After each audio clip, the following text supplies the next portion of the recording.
چی کار داری میکنی؟ وای دیگه از این دار بسته استفاده نکن، از چهارپایه هم استفاده نکن، از نردبون هم استفاده نکن. برج ایفل نیستا، این سریعترین، جدیدترین و ایمنترین چیزیه که میتونی داشته باشی.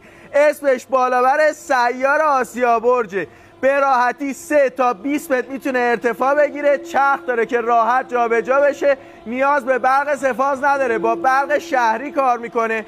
برق هم رفت یا برق نداشتین هم نگران نباشین، باتری پشتیبان داخلی داره، 1 نفره، 2 نفره، 3 نفره داره، 1 سال گارانتی، 10 سال خدمات پس از فروش داره، 10 سال بیمه داره. واسه انواع ساختمونا، نماها، ویلاها، مساجد، سوله‌ها، سالن‌های ورزشی، حتی باغ و ویلاها و چیدن میوه از درختان هم کاربرد داره. سرعتش خیلی زیاده، قیمتش بسیار مناسبه، مصرف برقش خیلی کمه. برای اطلاع از قیمتش عدد 20 رو کامنت کنین و آسیا برج رو دنبال کنین.